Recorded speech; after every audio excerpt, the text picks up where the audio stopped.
Right, I am here with Natalia. Say hello, Natalia. Hi. Sorry, hello. Natalia and I work together at the restaurant in the city, and she's from Chile. And I thought that I would bring her onto the podcast today for you guys to have someone else other than just me talking.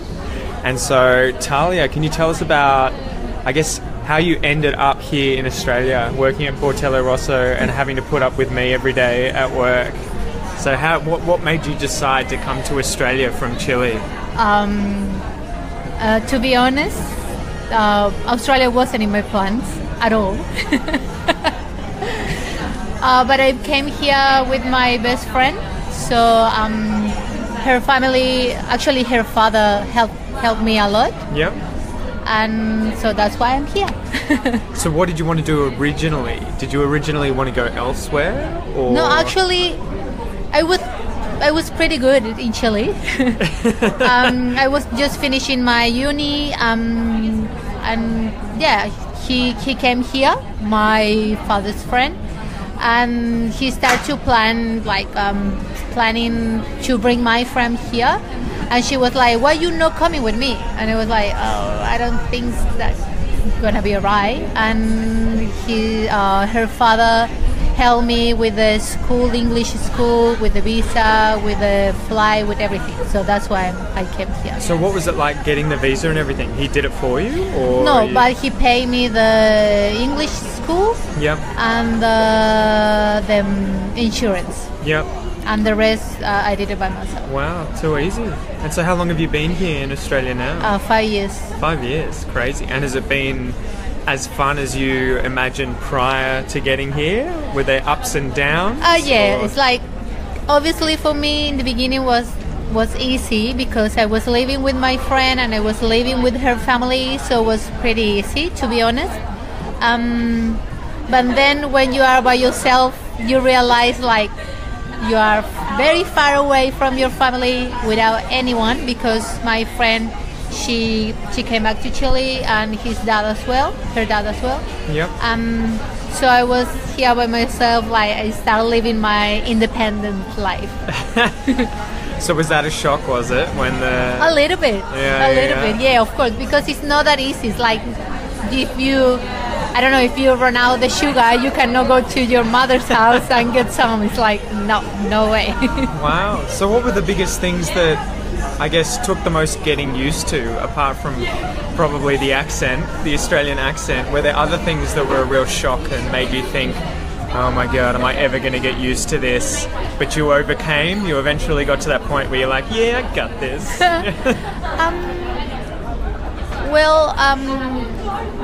In the beginning, it was pretty hard to find like a job, like a good job. Yep. I mean, with a good job, with a good payment, like because obviously you start living by yourself, you have to pay your bills, your rent, and everything. So you have to find something that can be easy for you, not easy, but can help you to pay the rent, to pay the food, and also to pay the school or whatever you're doing, like extra. Because you had to work or you had to study at the same time, right? Yeah. So I studied like a month of English. I mean. Yep. So you did the English course when you first got here? Well, it was for 8 months. Yep. And then I applied for the working holiday visa. Yep. So, but I was working in that cafe, another cafe. They didn't pay well. So that's why I was working like 40 hours per week or more to get some money. Just to pay rent and buy food. And exactly, yeah. So was the cost of living here a shock as well? Or were you expecting, oh my gosh, it's going to be so expensive to get milk and food? And well, in the beginning, as an international student or whatever, you always you change the money. Yeah, like, convert it, yeah. So obviously it's like everything is like expensive in comparison of Chile. Yeah. But if you start working here, I think you can afford it. Yeah. Like you work as you live. I mean, you spend the same money.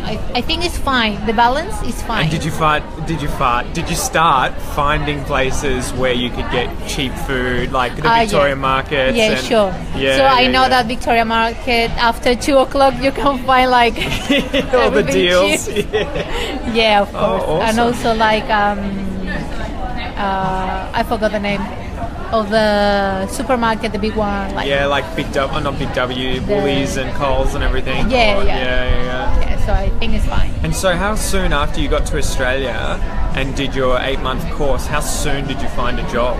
And what level was your English when you found a job? Well, this was another issue.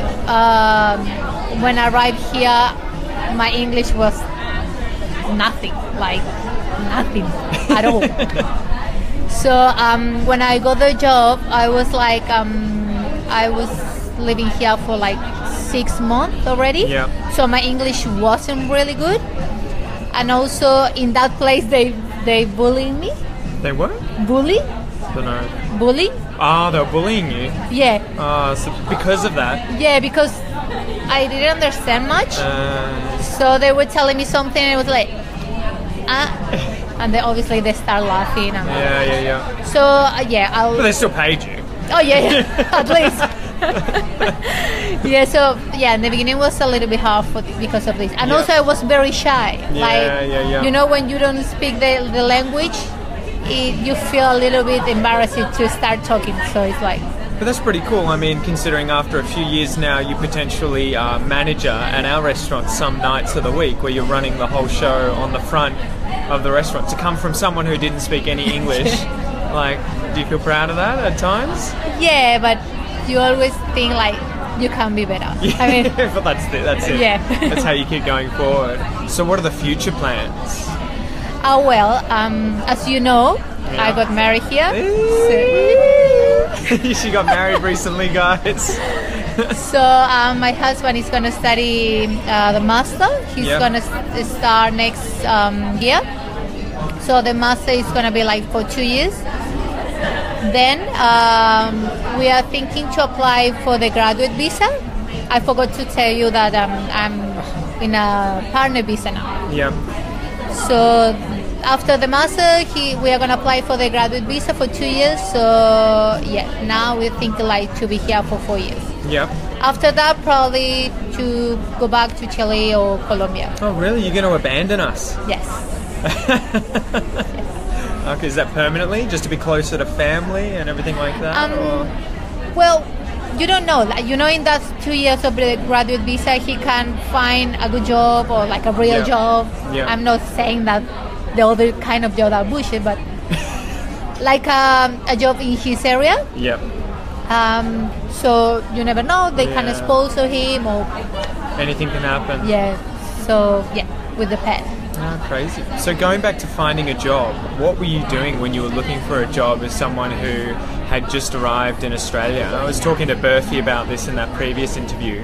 What do you recommend that people who are potentially listening, who've come to Australia or plan to come to Australia, do in order to find a job? What's the best practice? Well, firstly, if you want to learn English, try to don't do... I know that the cleaning is a really good job. I mean, good payment, good money. Lots of hours. Yeah, lots of hours. But if you are trying to learn and practice English, I think this is not the best option. Yeah. To be waitress or waiter is like pretty good because you can learn and practice a lot. Yep. More if this like Australian cafe. Yeah. You know? Yeah. Because you are gonna practice all the time English. Try not to find a cafe where there's a lot of speakers of your language, either working there or visiting there, who will just switch to your language. Yeah. Was that hard for you originally? Because there's so many Spanish speakers everywhere. Yeah, but in the cafe that I started working here, no, it wasn't. Ah, good. Yeah, so maybe it was good you jumped in the deep end. Yeah. Yeah, I think this is... And also, if you're living with I was living with the Chilean people, so for me in the beginning was really hard to learn. And also, like, don't be shy. it's funny, but don't be shy. Just try to go further. Like, you know, in the beginning you are very like, no, I don't want to do this. So probably it's like, I'm a student, so I just can work 20 hours. So I'm gonna do this, or I'm gonna do that. Just try and just go. Like, where there's a will, there's a way. Exactly. Try to apply for, I don't know, like sell in a shop, or I don't know. Like, and what did you do with regards to your resume? How did you set it up? Did you look for guidelines online, or did you just write something and then hand it in? Was there anything specific you did with creating your resume that you think may have helped get you jobs, or anything you shouldn't do when writing a resume? I think the important thing is I hear it once and I don't forget. Don't write too much. Try to do your resume just in one page, because if you give it to an employer like 3 pages of the resume, they're not gonna read it. Simple, short, and with experience. Like, I think they don't need to like know read your too life much. history. In the end, they're just gonna see your job in the practice. They don't care. So do you about think it. it's hard for the average person looking for a job to find it, or do you think that anyone with a moderate level or an advanced level in English is going to find one pretty quickly if they come to Melbourne or Sydney? I don't think that can be like a big issue. I think that can be like, and most, if that, I mean, can help a lot if you're coming out in this season, because they start to take people for the Christmas, for all of this. They're really gonna need this stuff. That's it starts getting really busy during Christmas time. They'll hire you. So I think and also if you have like a good English, or like a medium, like a intermediate, I don't know. I think it's not that hard. Well, it's pretty standard stuff that you're going to be using. You're not going to be discussing, astrophysics or rocket science. It's just, And so where have you been in Australia? Have you done much travelling? Not much. What have you seen though around Victoria? I bet you've seen some good stuff. Victoria? The Grey Ocean Road.